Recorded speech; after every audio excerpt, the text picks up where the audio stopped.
மாம்சமான யாவர் மேலும் ஆவியை ஊற்றுவேன் என்றீர். மாம்சமான யாவர் மேலும் ஆவியை ஊற்றுவேன் என்றீர்.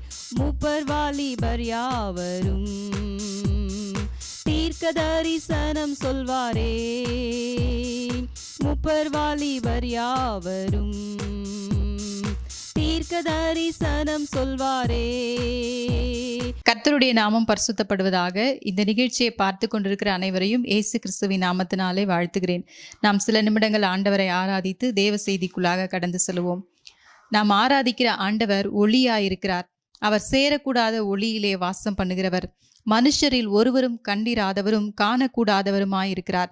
அவரை பின்பற்றுகிறவர்கள் ஜீவ ஒளியை அடைவார்கள் என்று நம்ம வேதத்திலே வாசிக்கிறோம். ஒருவரும் சேரா ஒளியினில் வாசம் செய்திடும் எங்கள் தேவனே. மனிதருள் யாரும் கண்டிராம் மகிமையுடையவர் எங்கள் தேவனே. ஒருவரும் சேரா ஒளியினில் வாசம் செய்திடும் எங்கள் தேவனே. மனிதருள் யாரும் கண்டிரா மகிமையுடையவர் எங்கள் தேவனே. நீரே உன்னதர், நீரே பரிசுத்தர், நீரே மகத்துவர், உம்மை ஆராதிப்பேன். நீரே உன்னதர், நீரே பரிசுத்தர், நீரே மகத்துவர், உம்மை ஆராதிப்பேன். எல்வலாம் நீரே, உமக்கு ஆரம்பம் இல்லையே. எல்வலாம் நீரே, உமக்கு முடி ஒன்றுமில்லையே. எல்வலாம் நீரே, உமக்கு ஆரம்பம் இல்லையே. எல்வலாம் நீரே, உமக்கு முடி ஒன்றுமில்லையே. உம்மை அறிந்தவர் இல்லையே, உம்மை புரிந்தவர் இல்லையே, உம்மை கண்டவர் இல்லையே, உமக்கு உருவங்கள் இல்லையே.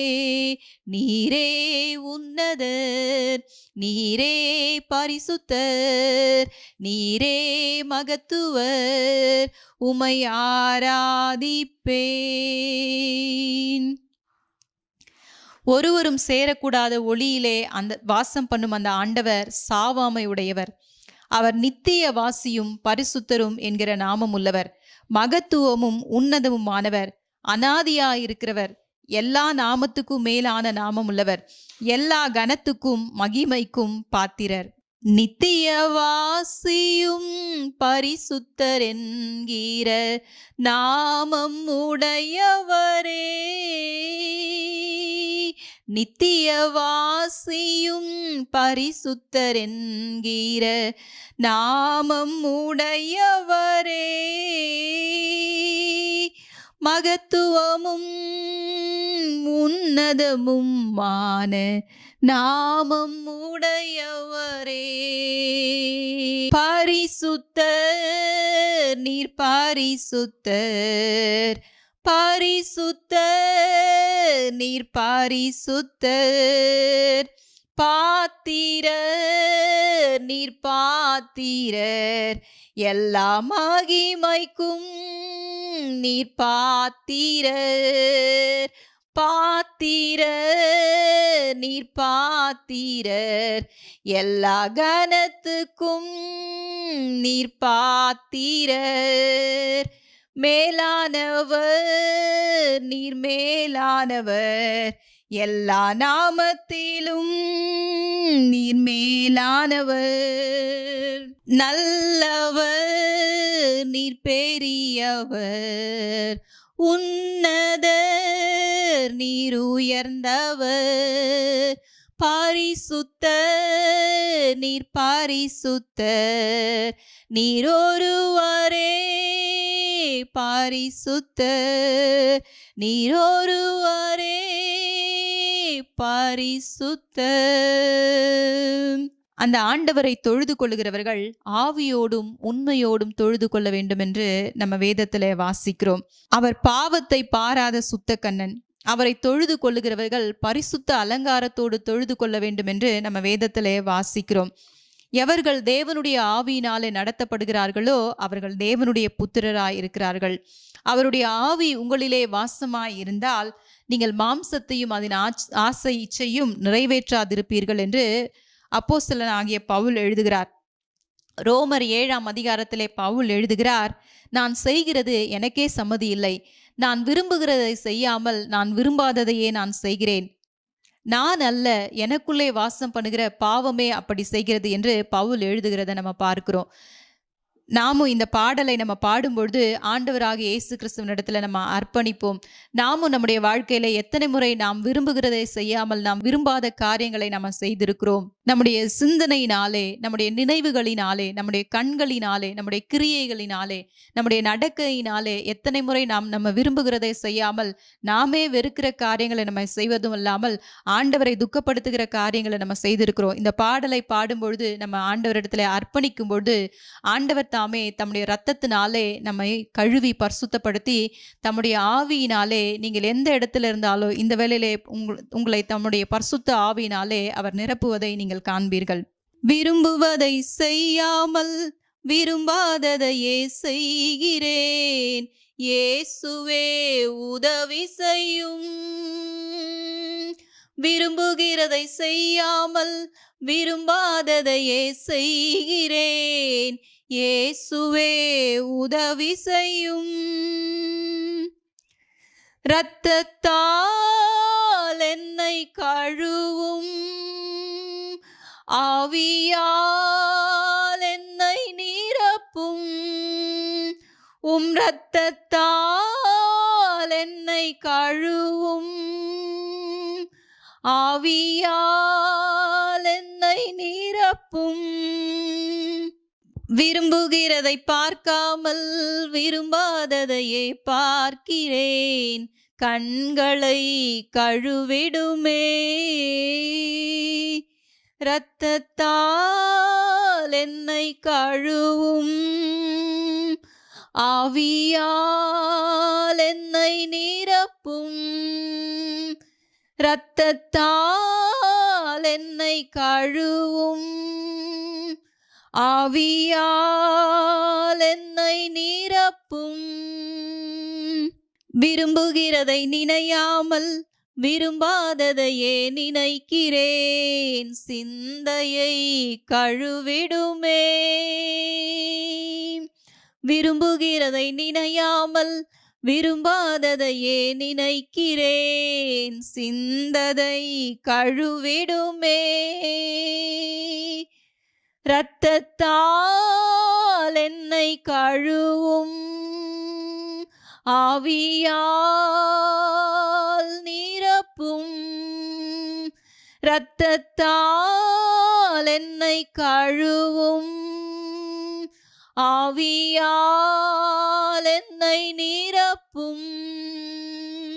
விரும்புகிறவர் சொல்லுவதை என் வாழ்வில் இனி செய்திடுவேன், விருப்பத்தை நிறைவேற்றுவேன். விரும்புகிறவர் சொல்லுவதை என் வாழ்வில் இனி செய்திடுவேன், விருப்பத்தை நிறைவேற்றுவேன். இயேசுவே என் தகப்பனே, ஆவியால் வழி நடத்துமே.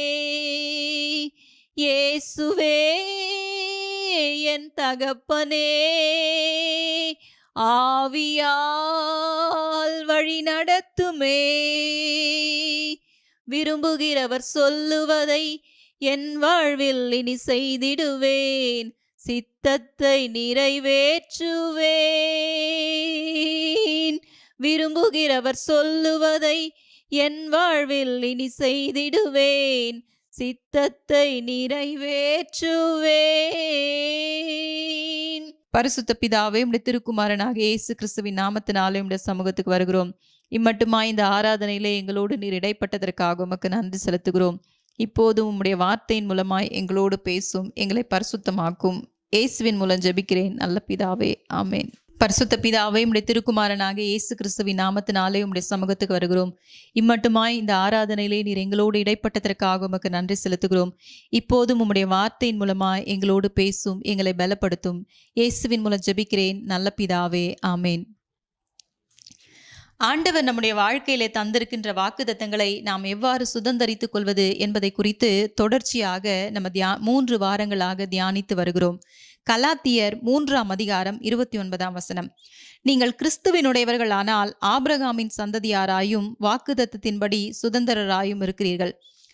வசனத்தின்படி அப்போஸ்தலனாகிய பவுல் நாம் வாக்குத்தத்தங்களை சுதந்தரித்துக் கொள்ள ஆபிரகாமின் சந்ததியாய் மாற வேண்டும் என்று சொல்கிறார். ஆபிரகாமின் சந்ததியாய் நாம் மாற வேண்டுமானால் நாம் கிறிஸ்துவினுடையவர்களாக நாம் மாற வேண்டும். யார் கிறிஸ்துவினுடையவர்கள் என்பதை ஆண்டவராகிய இயேசுவே தம்முடைய வார்த்தையினாலே சொல்லுகிறதை யோவான் சுவிசேஷத்திலிருந்து நம்ம தியானித்து வருகிறோம். முதலாவதாக யோவான் 10ஆம் அதிகாரம் 15 நான் என்னுடையவைகளை அறிந்தும் என்னுடையவைகளால் அறியப்பட்டும் இருக்கிறேன் என்று ஆண்டவர் சொல்லுகிறார். அப்போ ஆண்டவர் சொல்லுகிற வார்த்தையிலிருந்து அவருடைய பிள்ளைகள் அவரை அறிந்திருக்கிறார்கள். அவரை அறிந்திருக்கிறவர்கள் தான் கிறிஸ்துவினுடையவர்கள் என்று நம்ம வசனத்திலிருந்து அறிந்து கொள்கிறோம். அப்போ நாம் எப்படி ஆண்டவரை நம்ம அறிந்து கொள்கிறோம்? யோவான் தன்னுடைய நிருபத்திலே எழுதியிருக்கிறார். 1 யோவான் 2ஆம் அதிகாரம் 3ஆம் வசனத்திலே நம்ம வாசிக்கிறோம். நாம் அவருடைய கற்பனைகளை கை கொள்ளுகிறவர்களானால் அதனாலே நாம் அவரை அறிந்திருக்கிறோம் என்பதை அறிந்து கொள்ளுகிறோம் என்று சொல்லி, அப்போ ஆண்டவராகிய இயேசு கிறிஸ்துவனுடைய கற்பனைகளை நாம் கை கொள்ளும் பொழுது அவரை நாம் அறிந்திருக்கிறோம் என்பதை நம்ம அறிந்து கொள்கிறோம். அவருடைய கற்பனைகளை நம்ம கை கொள்வதற்கு எவை அவருடைய கற்பனைகள் என்று பார்க்கும் பொழுது ஆண்டவராகிய இயேசு கிறிஸ்து சொல்லிய பிரதான கற்பனைகள் ஆகிய 2 கற்பனைகளை நம்ம கை கொள்ளும் பொழுது பழைய ஏற்பாட்டிலே சொல்லப்பட்ட 10 கற்பனைகளையும் நம்ம கை கொள்ளுகிறோம் என்று சொல்லி நம்ம முதலாவது நாளிலே நம்ம தியானித்தோம். இரண்டாவதாக யோவான் 10ஆம் அதிகாரம் 27 என் ஆடுகள் என் சத்தத்துக்கு செவி கொடுக்கிறது. ஆண்டவருடைய பிள்ளைகள் அவருடைய சத்தத்துக்கு செவி கொடுக்கிறார்கள் என்று ஆண்டவர் சொல்லுகிறார். கேட்கிறவர்கள் எல்லாரும் செவி கொடுக்கிறவர்கள் அல்ல. அப்போ யார் செவி கொடுக்கிறவர்கள்?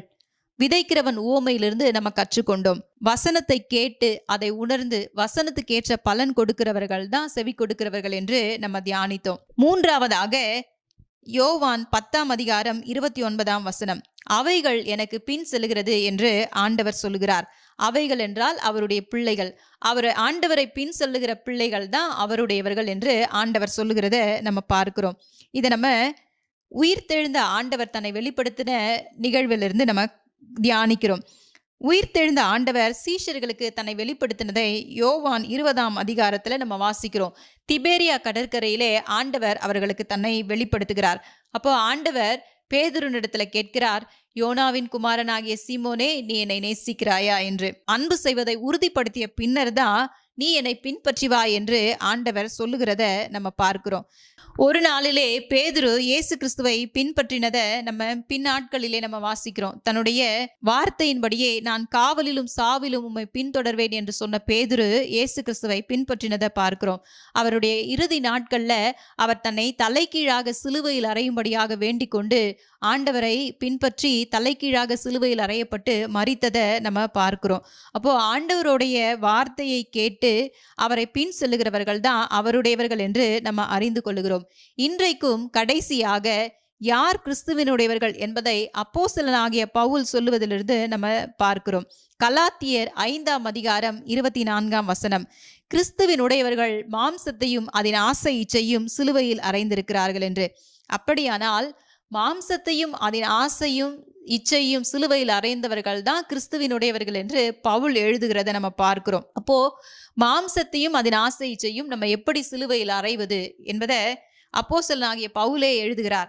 கலாத்தியர் 5ஆம் அதிகாரம் 16 ஆவிக்கேற்றபடி நடந்து கொள்ளுங்கள், அப்பொழுது மாம்ச இச்சையை நிறைவேற்றாதிருப்பீர்கள் என்று பவுல் எழுதுகிறார். அப்போ நம்ம ஆவிக்கேற்றபடி நாம் நடந்து கொள்ளும் பொழுது மாம்சத்தின் இச்சையை நாம் மேற்கொள்ள முடியும் என்று நம்ம வசனத்திலிருந்து நம்ம கற்றுக்கொள்கிறோம். ஏன்னா ஆவி மாம்சத்துக்கு விரோதமாகவும் மாம்சம் ஆவிக்கு விரோதமாகவும் போராடுகிறது என்று நம்ம பார்க்கிறோம். அதை தான் நம்ம ரோமர் 7ஆம் அதிகாரத்திலிருந்து நம்ம தியானித்தோம். இப்ப மாம்சத்தின் கிரியைகளை நாம் நிறைவேற்றாது இருக்க வேண்டுமானால் எவைகளெல்லாம் மாம்சத்தினுடைய கிரியைகள் என்று நம்ம தெரிந்திருக்க வேண்டும்.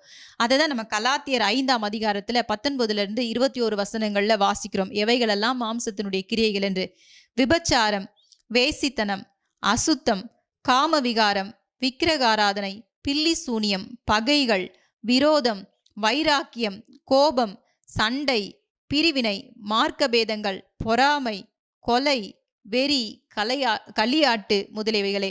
இப்படிப்பட்டவைகளை செய்கிறவர்கள் தேவனுடைய ராஜ்யத்தை சுதந்தரிப்பதில்லை என்று அப்போஸ்தலனாகிய பவுல் சொல்லுகிறார். அப்போ மாம்சத்தினுடைய இச்சையின்படி நடக்கிறவர்கள் பரலோகத்தை சுதந்தரித்து கொள்வதில்லை. நாம் தேவனுடைய ராஜ்யத்தை நாம் சுதந்தரித்து கொள்ள வேண்டுமானால் நாம் ஆவிக்கேற்றபடி நடக்க வேண்டும். ஆவிக்கேற்றபடி நடக்க அவைகள் என்னென்ன கிரியைகள் என்று நம்ம பார்க்கும் பொழுது, ஆவியின் கனியோ அன்பு, சந்தோஷம், சமாதானம், நீடிய பொறுமை, தயவு, நற்குணம், விசுவாசம், சாந்தம், இச்சையடக்கம். இவைகளுக்கு விரோதமான பிரமாணம் ஒன்றுமே இல்லை என்று பவுல் எழுதியிருக்கிறத நம்ம பார்க்கிறோம். அப்போ நாம் ஆவிக்கேற்றபடி நாம் நடப்பதால் நாம் மறுமையிலே தேவனுடைய ராஜ்யத்தை, நித்திய ஜீவனை நம்ம பெற்றுக்கொள்கிறோம். ஆனா ஆவிக்கேற்றபடி நம்ம நடப்பதனால் இம்மையிலே நமக்கு என்ன காரியங்கள் நடக்கிறது என்று நம்ம பார்க்கும் பொழுது, முதலாவதாக ஆவியினாலே நடத்தப்படுகிறவர்கள் சமாதானத்தை பெற்றுக்கொள்கிறார்கள். ரோமர் 8ஆம் அதிகாரம் 5-6 வசனங்கள்: ஆவியின்படி நடக்கிறவர்கள் ஆவிக்குரியவைகளை சிந்திக்கிறார்கள். மாம்ச சிந்தை மரணம், ஆவியின் சிந்தையோ ஜீவனும் சமாதானமுமாம் என்று வசனத்திலே சொல்லப்பட்டிருக்கிறது. அப்போ ஆவியின்படி நடக்கிறவர்களுக்கும் மாம்சத்தின்படி நடக்கிறவர்களுக்கும் முதலாவது ஒரு வித்தியாசம் எப்படி நடக்கிறது என்றால், அவர்களுடைய சிந்தையிலே மாறுதல் நடக்கிறத நம்ம பார்க்கிறோம். ஏன்னா ஆவியின் சிந்தை ஜீவனும் சமாதானமும் என்று சொல்லப்பட்டிருக்கிறது. இதை நம்ம சிமியோனுடைய வாழ்க்கையிலே நம்ம பார்க்கிறோம். லூக்கா 2ஆம் அதிகாரம் 25ஆம் வசனம்: சிமியோன் நீதியும் தேவபக்தியும் உள்ளவனாயும் இஸ்ரவேலின் ஆறுதல் வர காத்திருந்தவனுமாய் இருந்தான். அவன் மேல் பரிசுத்த ஆவி இருந்தார் என்று வசனத்திலே சொல்லப்பட்டிருக்கிறது. அவனுக்கு பரிசுத்த ஆவியானவர் சொல்லியிருக்கிறார், நீ கர்த்தருடைய கிறிஸ்துவை காணும் முன்னே நீ மரணம் அடைய மாட்டாய் என்று. அப்போ பரிசுத்த ஆவியினாலே அவர் ஏவப்பட்டு தேவாலயத்துக்கு வந்தார் என்று லூக்கா 2ஆம் அதிகாரம் 27ஆம் வசனத்துல நம்ம வாசிக்கிறோம். அப்போ யோசேப்பும் மரியாளும் இயேசு கிறிஸ்துவாகிய குழந்தையை நியாயப்பிரமாணத்தினுடைய முறைமைகளை நிறைவேற்றும்படியாக ஆலயத்துக்கு கொண்டு வருகிறார்கள். அப்போ சிமியோன் குழந்தையை கையிலே வாங்கி ஏந்தி, ஆண்டவரே, உமது வார்த்தையின்படி உமது அடியேனை சமாதானத்துடன் போக விடுகிறீர் என்று சொல்லுகிறத நம்ம பார்க்கிறோம். இப்போ ஆவியினாலே நடத்தப்படுகிறவர்கள் முதலாவதாக தங்களுடைய வாழ்க்கையிலே சமாதானத்தை பெற்றுக்கொள்ளுகிறார்கள் என்பதை நம்ம வசனத்திலிருந்து தெளிவாக அறிந்து கொள்கிறோம். இரண்டாவதாக ஆவியினாலே நடத்தப்படுகிறவர்கள் அமைதியை பெற்றுக்கொள்கிறார்கள். மத்தேயு 10ஆம் அதிகாரம் 17-20 வரை உள்ள வசனங்கள்: ஆண்டவராகிய இயேசு கிறிஸ்து சீஷர்களுக்கு அதிகாரம் கொடுத்த பின்பு அவர்கள் இந்த பூமியில எப்படி வாழ வேண்டும் என்ற காரியங்களை அவர்களுக்கு கற்றுக் கொடுக்கிறார். அவர்கள் உங்களை ஆலோசனை சங்கங்களுக்கு ஒப்பு கொடுத்து தங்கள் ஜெப ஆலயங்களில் உங்களை வாரினால் அடிப்பார்கள். அவர்கள் உங்களை ஒப்பு கொடுக்கும் பொழுது எப்படி பேசுவோம் என்றும் என்னத்தை பேசுவோம் என்றும் கவலைப்படாதிருங்கள். நீங்கள் பேச வேண்டுவது அந்நேரத்திலே உங்களுக்கு அருளப்படும். பேசுகிறவர் நீங்கள் அல்ல, உங்கள் பிதாவின் ஆவியானவரே உங்களிலிருந்து பேசுகிறவர் என்று ஆண்டவராகிய இயேசு கிறிஸ்து சொல்லுகிறார். அப்போ ஆவியினாலே நடத்தப்படுகிறவர்கள் எந்த சூழ்நிலையும் எந்த மனிதரையும் கண்டு பயப்பட தேவையில்லை, அவர்கள் கலக்கமடைய தேவையில்லை என்று நம்ம சொல்லி பார்க்கிறோம். நீங்க செல்லுகிற பாதை எப்படிப்பட்ட பாதையா இருந்தாலும், எப்படிப்பட்ட சூழ்நிலையா இருந்தாலும், நீங்க சந்திக்கிற எந்த ஒரு சூழ்நிலையா இருந்தாலும் நீங்க பயப்பட தேவையில்லை, கவலைப்பட தேவையில்லை, நீங்க ஆவியினாலே நடத்தப்படும் பொழுது. ஏன்னா வசனம் சொல்லுகிறது, நீங்கள் ஆவியினாலே நடத்தப்படும் பொழுது அந்த நேரத்திலே நீங்க என்ன காரியத்தை நீங்க பேச வேண்டும் என்பதை உங்களுக்கு பரிசுத்த ஆவியானவர் பேசுவார். அவர் உங்களுக்கு உணர்த்துவது மாத்திரமல்ல, பேசுகிறதே நீங்கள் அல்ல, உங்களிலே இருக்கிற பரிசுத்த ஆவியானவர் பேசுவார் என்று இயேசு கிறிஸ்து சொல்லுகிறத பார்க்கிறோம். அப்போ ஆவியினாலே நடத்தப்படுகிறவர்கள் எல்லா விதமான சூழ்நிலையிலும் அமைதியை பெற்றுக்கொள்கிறார்கள் என்று சொல்லி நம்ம பார்க்கிறோம். மூன்றாவதாக ஆவியினாலே நடத்தப்படுகிறவர்கள் அதிகாரத்தை பெற்றுக்கொள்கிறார்கள். மத்தேயு 16ஆம் அதிகாரம் 13-18 வரை உள்ள வசனங்கள்ல நம்ம வாசிக்கிறோம். ஆண்டவராகிய இயேசு கிறிஸ்து சீஷர்களிடம் தன்னை ஜனங்கள் யார் என்று சொல்லுகிறார்கள் என்று கேட்கிறார்கள். அப்போ சீஷர்கள் சொல்லுகிறார்கள், சிலர் உம்மை யோவான் ஸ்நானன் என்றும், சிலர் எலியா என்றும், சிலர் எரேமியா என்றும், சிலர் தீர்க்கதரிசிகளிலே ஒருவர் என்றும் உம்மை சொல்லுகிறார்கள் என்று. அப்போ ஆண்டவர் சொல்லுகிறார், நீங்கள் என்னை யார் என்று சொல்கிறீர்கள் என்று சீஷர்களிடத்துல கேட்கிறார். அப்பொழுது சீமோன் பேதுரு சொல்லுகிறார், நீர் ஜீவனுள்ள தேவனுடைய குமாரன் ஆகிய கிறிஸ்து என்று. உடனே ஆண்டவர் சொல்லுகிறார், யோனாவின் குமாரனாகிய சீமோனே, நீ பாக்கியவான், மாம்சமோ ரத்தமோ இதை உனக்கு வெளிப்படுத்தவில்லை, பரலோகத்தில் இருக்கிற என் பிதா உனக்கு இதை வெளிப்படுத்தினார். நீ பேதுருவாய் இருக்கிறாய், இந்த கல்லின் மேலே என் சபையை நான் கட்டுவேன், பாதாளத்தின் வாசல்கள் அதை மேற்கொள்வதில்லை. நான் பரலோகத்தினுடைய திறவுகோல்களை நான் உனக்கு தருகிறேன். நீ பூமியிலே எவைகளை நீ கட்டுகிறாயோ அவைகள் பரலோகத்திலே கட்டப்படும், நீ பூமியிலே எவைகளை நீ கட்டவிழ்கிறாயோ அவைகள் பரலோகத்திலே கட்டவிழ்க்கப்படும் என்று ஆண்டவர் பேதுருவினிடத்துல சொல்லுகிறத பார்க்கிறோம். பேதுரு பிதாவினிடத்திலிருந்து எப்படி அந்த வெளிப்படுத்துதலை ஆண்டவர் தேவனுடைய குமாரனாகிய கிறிஸ்து என்பதை பெற்றுக்கொண்டார் என்றால் பரிசுத்த ஆவியினாலே தான் அவர் பெற்றுக்கொண்டார் என்று நம்ம அறிந்து கொள்ளுகிறோம். அப்போ ஆவியினாலே நடத்தப்படுகிறவர்கள் ஒரு தனிப்பட்ட வாழ்க்கையிலே, தன்னுடைய குடும்பத்திலே, ஒரு குறுகிய ஒரு வட்டாரத்துக்குள்ள மாத்திரம் அல்ல, ஆவியினாலே நடத்தப்படுகிறவர்கள் இந்த பூமியிலே அவர்கள் அதிகாரத்தை பெற்றுக்கொள்கிறார்கள். பூமியிலே எவைகளை அவர்கள் கட்டுகிறார்களோ அது பரலோகத்திலே கட்டப்பட்டிருக்கும், பூமியிலே எவைகளை கட்டவிழ்க்கிறார்களோ அது பரலோகத்திலே கட்டவிழ்க்கப்படும் என்று வசனம் தெளிவாக சொல்லுகிறத பார்க்கிறோம். அப்ப ஆவியினாலே நடத்தப்படுகிறவர்கள் அதிகாரத்தை பெற்றுக்கொள்கிறார்கள் என்று சொல்லி நம்ம பார்க்கிறோம். அப்போ இந்த ஆசீர்வாதங்களை எல்லாம் நான் சுதந்தரித்து கொள்ள வேண்டுமானால் நான் என்ன செய்ய வேண்டும்? கலாத்தியர் 5ஆம் அதிகாரம் 1ஆம் வசனத்திலே அப்போஸ்தலனாகிய பவுல் எழுதுகிறார், நீங்கள் மறுபடியும் அடிமைத்தனத்தின் நுகத்துக்குட்படாமல் கிறிஸ்து நமக்கு உண்டாக்கின சுயாதீன நிலைமையிலே நிலை கொண்டிருங்கள் என்று. அப்போ சுயாதீனத்திலே நாம் நிலைத்திருக்கும் பொழுது நாம் இந்த மாம்சத்தினுடைய இச்சைகளை எல்லாம் நம்ம ஜெயிக்க முடியும், அடிமைத்தனத்தை நம்ம மேற்கொள்ள முடியும். இந்த சுயாதீனம் ஆதியிலே வழங்கப்பட்ட சுயாதீனம் அல்ல, ஏதேனிலே கொடுக்கப்பட்ட சுயாதீனம் அல்ல, இயேசு கிறிஸ்துவினாலே அவருடைய இரத்தத்தினாலே நமக்கு ஏற்படுத்தப்பட்ட இந்த சுயாதீனத்திலே நாம் நிலை கொண்டிருக்கும் பொழுது நாம் மாம்சத்தையும் அதன் ஆசை இச்சைகளையும் நம்ம சிலுவையிலே அறைய முடியும், நம்ம ஆவிக்குரியவர்களாய் நம்ம வாழ முடியும். இதை தான் கலாத்தியர் 5ஆம் அதிகாரம் 13ஆம் வசனத்தில் அவர் எழுதுகிறார், நீங்கள் அழைக்கப்பட்டதே சகோதரரே, நீங்கள் சுயாதீனத்துக்கு அழைக்கப்பட்டிருக்கிறீர்கள், இந்த சுயாதீனத்தை நீங்கள் மாம்சத்துக்கு ஏதுவாக அனுசரியாமல் அன்பினாலே ஒருவருக்கொருவர் ஊழியம் செய்யுங்கள் என்று அப்போஸ்தலனாகிய பவுல் எழுதுகிறார். அப்போ உங்களுக்கு கொடுக்கப்பட்டிருக்கிற சுயாதீனத்தினாலே நீங்கள் ஆவியின்படி நடந்து கொள்ளுங்கள். எல்லாருக்கும் கொடுக்கப்பட்டிருக்கிறது அது. எனவே ஆவியினாலே நடத்தப்படுகிறவர்கள் இம்மையிலே சமாதானத்தை பெற்றுக்கொள்கிறார்கள், அவர்கள் அமைதியை பெற்றுக்கொள்கிறார்கள், அதிகாரத்தை பெற்றுக்கொள்கிறார்கள் என்று நம்ம சொல்லி பார்க்கிறோம். இம்மையிலே இவைகளை மாத்திரமல்ல, மறுமையிலே அவர்கள் நித்திய ஜீவனை, தேவனுடைய ராஜ்யத்தை அவர்கள் சுதந்தரித்துக் கொள்கிறார்கள் என்று சொல்லி பார்க்கிறோம். அப்போ பவுல் எப்படி இந்த ஆவியினாலே நடத்தப்பட்டு மாம்சத்தையும் அதன் ஆசை இச்சையும் அவர் சிலுவையில் அறைந்தார் என்பதை அவரே சொல்லுகிறது நம்ம பார்க்கிறோம். கலாத்தியர் 6ஆம் அதிகாரம் 14ஆம் வசனம், அவரால் உலகம் எனக்கு சிலுவையில் அறையுண்டிருக்கிறது, நானும் உலகத்துக்கு சிலுவையில் அறையுண்டிருக்கிறேன் என்று பவுல் எழுதுகிறார். அப்போ ஆவியினாலே நாம் நடத்தப்படும் பொழுது உலகத்திற்குரிய இச்சைகள் மேல நமக்கு அதிகாரம் கிடைக்கும், நாம் அவைகளை சிலுவையில் அறைய முடியும் என்று பவுல் சொல்லுகிறத பார்க்கிறோம். இது சிந்தையிலே நடக்கிற மாற்றம் தான் என்று நம்ம ஆரம்பத்திலேயே நம்ம பார்த்தோம். ஆவியினாலே நடத்தப்படுகிறவர்கள் சிந்தையிலே தான் முதலாவது மாற்றம். அப்போ கிறிஸ்து இயேசுக்குள் இருப்பது புது சிருஷ்டி தான் காரியம், அவர்களுடைய சிந்தையிலே ஒரு மாறுதல் உண்டாவது தான் காரணம். அவர்கள் தான் சிந்தையிலே மாற்றப்பட்டவர்கள் தான் ஆவியினாலே நடத்தப்படுகிறார்கள் என்று சொல்லி நம்ம பார்க்கிறோம். நாமும் நம்முடைய அன்றாட வாழ்க்கையிலே நம்ம ஆவிக்கேற்றபடி நடக்கிறோமா, மாம்சத்துக்கு ஏற்றபடி நடக்கிறோமா, வெளியரங்கமாய் மற்றவர்களுக்கு முன்னாதாக ஒரு வாழ்க்கை நம்ம வாழ்கிறோமா, அந்தரங்கத்திலே நம்ம எப்படிப்பட்ட வாழ்க்கை வாழ்கிறோம், ஆண்டவர் தான் அதை அறிவார். எனக்கு ஆண்டவர் தந்திருக்கிற சுயாதீனத்தை நான் எப்படி பயன்படுத்துகிறேன், நான் ஆண்டவரை அறிந்து கொள்ள ஆவியினாலே நடத்தப்பட நான் பயன்படுத்துகிறேனா, அல்லது நான் மாம்ச இச்சைகளை நான் நிறைவேற்றுவதற்காக பயன்படுத்துகிறேனா என்பதை நாம் தான் முடிவு செய்ய வேண்டும். மனித வாழ்க்கையினுடைய உச்சக்கட்ட நோக்கமே அவர்கள் தேவனுடைய ராஜ்யத்தை பெற்றுக்கொள்ள வேண்டும், நித்திய ஜீவனை சுதந்தரித்து கொள்ள வேண்டும் என்பதுதான். ஆனா அந்த முடிவெடுக்கிற பாக்கியம் அது நம்முடைய கரத்துல இந்த நாட்கள்ல கொடுக்கப்பட்டிருக்கிறது. சுயாதீனத்தின் மூலமாக இயேசு கிறிஸ்துவினுடைய ரத்தத்தின் மூலமாக நம்ம பெற்றிருக்கிறோம். அப்போ அந்த சுயாதீனத்தை கொண்டு நாம் தீர்மானிக்கும் பொழுது, நம்முடைய சிந்தையிலே நாம் முடிவு செய்யும் பொழுது, நாம் ஆவியினாலே நடத்தப்பட நாம் தெரிந்து கொள்ளும் பொழுது, நம்மை ஆண்டவருக்கு அர்ப்பணிக்கும் பொழுது, நாம் இந்த ஆசீர்வாதங்களை எல்லாம் நம்ம பெற்றுக்கொள்கிறோம். சமாதானத்தை பெற்றுக்கொள்கிறோம், அமைதியை நம்ம பெற்றுக்கொள்கிறோம், இந்த பூமியிலே நாம் அதிகாரத்தை பெற்றுக்கொள்கிறோம் என்று சொல்லி நம்ம பார்க்கிறோம். அது மாத்திரமல்ல, மறுமையிலே நாம் நித்திய ஜீவனை சுதந்தரித்துக் கொள்ளுவோம். எனவே மாம்சத்தையும் அதன் ஆசை இச்சையையும் சிலுவையிலே அறைந்தவர்கள் தான் கிறிஸ்துவினுடையவர்கள். நீங்கள் கிறிஸ்துவினுடையவர்கள் ஆனால் நீங்கள் ஆபிரகாமின் சந்ததியாராயும் வாக்குத்தத்தத்தின்படி சுதந்திரராயும் இருக்கிறீர்கள்.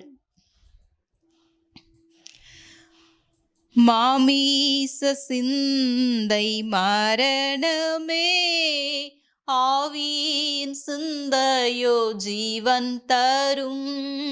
மாமீச சிந்தை மரணமே, ஆவியின் சிந்தையோ ஜீவன் தரும். மாமீச சிந்தைகள் அகலவே, ஆண்டவா பலன் தாருமே. என்னை பரிசுத்தப்படுத்தும் தேவனே, உம் திருவாடி பணிந்து கெஞ்சுகிறேன். என்னை பரிசுத்தப்படுத்தும் தேவனே, உம் திருவாடி பணிந்து கெஞ்சுகிறேன். பரிசுத்த பிதாவே, உம்முடைய திருக்குமாரனாகிய இயேசு கிறிஸ்துவின் நாமத்தினாலே உம்முடைய சமூகத்துக்கு வருகிறோம். இம்மட்டுமாய் உம்முடைய வார்த்தையின் மூலமாய் நீர் எங்களோடு கூட பேசினதற்காக உமக்கு நன்றி செலுத்துகிறோம். நாங்கள் எங்கள் இச்சையின்படி நடவாமல் ஆவியினாலே மாம்சத்தினுடைய கிரியைகளை அழிக்க பரிசுத்த ஆவியானவருடைய பலன் தாரும். எங்களை ஆவிக்குரியவர்களாய் மாற்றும். இயேசுவின் மூலம் ஜெபிக்கிறேன் நல்ல பிதாவே, ஆமேன். ஆண்டவர் தாமே உங்கள் ஒவ்வொருவரையும் ஆசீர்வதிப்பாராக. God bless you. இயேசுவின் பின்னே போகத் துணிந்தேன், இயேசுவின் பின்னே போகத் துணிந்தேன், இயேசுவின் பின்னே போகத் துணிந்தேன். பின்னோக்கே நான்